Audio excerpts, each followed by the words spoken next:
कि public speaking से हमें क्या फ़ायदा होगा, और आपको थोड़ा आपने भी ऑब्जर्व किया होगा, हाँ वाकई ये हमारी लाइफ को चेंज कर सकता है। तो इसके बारे में एक और जो हमारी बहुत बड़ी बिलीफ ये है कि पब्लिक स्पीकिंग जो है वो इट इज़ अबाउट इंग्लिश। तो एक हमें इस बिलीफ से बाहर आ जाना चाहिए कि पब्लिक स्पीकिंग ये अंग्रेजी के बारे में बिल्कुल नहीं। क्योंकि मैं इसका एक लाइव एग्जांपल देना चाहता हूँ कि हमारे जो वर्तमान प्रधानमंत्री हैं मोदी जी, वो हिंदी में बहुत अच्छा भाषण देते हैं, और इससे पहले अटल बिहारी वाजपेयी जी थे, वो हिंदी में बहुत अच्छा भाषण देते थे। ये उस भाषण में इतनी शक्ति होती है कि वो लाखों करोड़ों वोट आज वो लेते हैं और पावर में रहते हैं। तो भाषण की शक्ति तो पब्लिक स्पीकिंग की बहुत ही स्ट्रांग ये एक स्किल है। इसके अलावा आपने ममता बनर्जी को देखा होगा, वो बंगला में हमेशा भाषण देती है अपनी लोकल लैंग्वेज में। उद्धव ठाकरे हैं, हमेशा मराठी में भाषण देते हैं। कभी आपने उन्हें हिंदी में, इंग्लिश में भाषण देते मैंने आज तक नहीं सुना। तो जहां तक पब्लिक स्पीकिंग का सवाल है, उसमें लैंग्वेज कोई बैरियर नहीं। आप अपनी मातृभाषा में बहुत अच्छा भाषण सीख सकते हैं, कर सकते हैं। आप उसके टेक्निक सीख सकते हैं, कर सकते हैं। जरूर मैं ये कहूँगा, कॉर्पोरेट में इंग्लिश का चलन हमारे देश में है, उसको इज्जत की निगाह से देखा जाता है। तो वो आपको अगर आता है, इंग्लिश अच्छी है, वो एक आपके पास एडेड एडवांटेज है।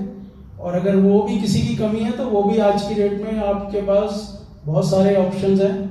आप स्पोकन इंग्लिश जो है वो कम कीमत में, कम समय में ऑनलाइन भी सीख सकते हैं। तो वो भी एक आपको एडेड एडवांटेज रहेगा। इस चीज को मैं डिनाई नहीं करता, मगर वो बैरियर नहीं है। मेरा मिशन आम आदमी तक इस लर्निंग को पहुंचाना है, क्योंकि ये लोग तो ये समझे ही बैठे हैं कि भाई ये बैरियर है, अंग्रेजी मुझे नहीं आती, मैं बोल नहीं सकता। ये तो एक आम धारणा है लोगों की। मैं अपनी ओर से जो एक लिमिटेड प्रयास में कर सकता हूं, मैं कर रहा हूं। हमने तो सारा कुछ अंग्रेजी में ही सीखा, एनएलपी भी अंग्रेजी में सीखी और पब्लिक स्पीकिंग भी अंग्रेजी में सीखी। उसको सारा इजी हिंदी में और इजी आसान भाषा में बना के, ताकि आम आदमी तक इसको हम पहुंचा सकें। तो एक ये हमें इस बिलीफ से बाहर आ जाना है कि ये अंग्रेजी के बारे में हम अपनी मातृभाषा में सीखें, बोलें, उसमें बिल्कुल भी हमें हेजिटेशन होने की जरूरत नहीं। उसके अलावा जो अगला एक बिलीफ है वो ये है कि ये चीज बहुत ही इंपॉर्टेंट है। तो एक ये भी है कि ये कोई भी पैदाइशी स्किल नहीं है। कोई भी सचिन तेंदुलकर हो, विराट कोहली हो, कोई भी ये पैदाइशी क्रिकेटर नहीं था। सब प्रोसेस से गुजरे हैं, सबके कोच थे, मेंटर्स थे, उनसे उन्होंने टेक्निक सीखी और उन्होंने जितनी अच्छी प्रैक्टिस की उसके साथ वो वहां पर पहुंच पाए। कोई भी इसी तरह, कोई भी ना कोई बॉर्न सिंगर होता, ना कोई बॉर्न डांसर होता, लेकिन कुछ लोग ऐसे प्रिविलेज्ड होते हैं, वो एक उस फैमिली में पैदा होते हैं, तो उनको काफी अर्ली एज से वो सीखना शुरू हो जाते हैं। तो वो उनको एक एडेड एडवांटेज मिल जाती है कि उनको एक अच्छी लर्निंग, एक अच्छे लेवल की लर्निंग उनको घर में एज ए रूटीन, दिन रात वो वही चीज देख रहे हैं, सीख रहे हैं, तो वहां से उनको एक एडवांटेज मिल जाती है। क्योंकि हम ये देखते हैं कि दुनिया में जो है, जो बच्चे पैदा होते हैं तो वो 5 सेंसेस के साथ पैदा होते हैं जो है देखने की शक्ति, सुनने की शक्ति, महसूस करने की शक्ति, स्मेल और टेस्ट। तो इसमें जो पहली 3 सेंसेस हैं, देखना, सुनना और महसूस करना, ये हमारी लर्निंग में बहुत काम आते हैं। क्योंकि जो बच्चा पैदा होता है उसको उस टाइम कोई लैंग्वेज नहीं आती, कोई उसकी हैबिट्स नहीं होती, कोई उसकी प्रेफरेंसेस नहीं होती, कोई प्रोग्रामिंग नहीं होती, सिर्फ वो उन सेंसेस के साथ आता है और उसका पोटेंशियल होता है बहुत सारा लर्निंग करने का। तो कहाँ से सीखता है वो अपने पेरेंट्स से, अपने टीचर से, अपने फ्रेंड से, सिबलिंग से, उनसे वो सारी लर्निंग लेता है। और लैंग्वेज भी जो है मदर टंग क्यों कहते हैं? क्योंकि बच्चा जो है अपने मातृभाषा भी किस लिए कहा जाता है, क्योंकि बच्चे की शुरू के समय में उसकी माँ ही उसके पास सबसे ज्यादा होती है, तो बच्चा वही भाषा सीखता है। वो कोई भी एक्सेप्शन नहीं है पूरे वर्ल्ड में। अगर कोई हिंदी बोलने वाली मातृभाषा है तो वो हिंदी सीखेगा, कोई अंग्रेजी है वो अंग्रेजी सीखेगा, कोई तमिल भाषी है वो तमिल सीखेगा, कोई पंजाबी है तो पंजाबी सीखेगा। तो इसका मतलब क्या है? इसका मतलब यही है कि वो सब बाद में ही सीख रहे हैं, कोई भी पहले से कुछ सीख के नहीं आया। तो हमें उसका लोग एफर्ट नहीं डाल रहे हैं और इसको ये सोच रहे हैं अरे भैया ये इसकी तो पैदाइशी हुआ है। ऐसे ही कुछ लोगों की, अमीर लोगों के बारे में भी यही फीलिंग है, ये खानदानी पैसे वाला है। तो खानदानी पैसे वाले 10% होते हैं, 90% लोग अपनी मेहनत से बने होते हैं। लेकिन वो अपनी जेब मिटाने के लिए लोग कह देते हैं अरे इसको तो पहले से मिला हुआ सब कुछ। मैं और आप ही हैं, हम लोगों हमें कहाँ से मिला हुआ है? हमने सबने अपनी मेहनत से बनाया।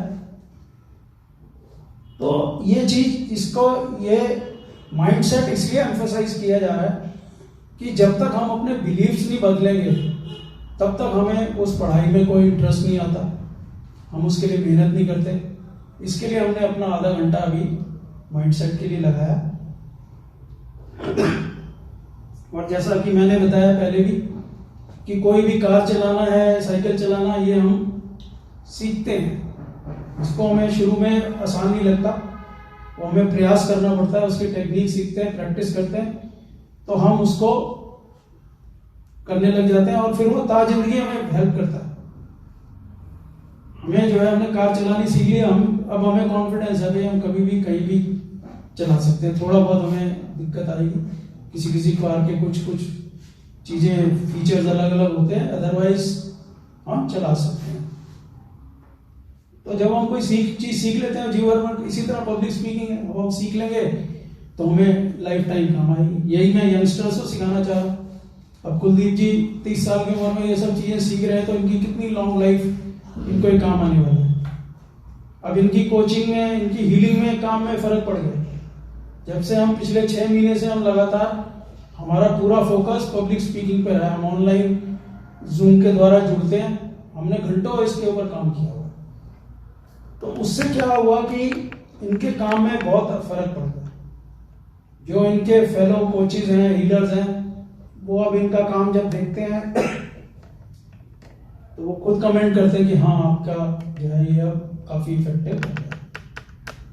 तो हमें क्या करना चाहिए? हमें इसकी तकनीक सीखनी है और उसको प्रैक्टिस करनी है। और कुछ चीजें जो हम नहीं सीखते तो हमें वो तकलीफ भी देती है। जैसे मैं अपना एक एग्जांपल देना चाहता हूँ, स्विमिंग है, अब हमने नहीं सीखी तो अब हम कहीं घूमने जाते हैं तो हम उतना एंजॉय नहीं कर पाते। सीशोर है या कोई स्विमिंग पूल है, किसी अच्छे होटल का है, तो हम वहां कभी जाते ही। तो हमें नुकसान भी होते हैं अगर हम कुछ नहीं कर रहे, हमें पता नहीं लगता। तो लेकिन अगर हम कुछ मेहनत करते हैं, कुछ नया सीखते हैं, तो हमें फायदा होता है। तो हम इस बिलीफ को अगर अपने ठीक कर लेंगे तो हम लाइफ में बहुत ही पॉजिटिव हमारी सोच हो जाएगी, बहुत पॉजिटिव हमारे एक्शन।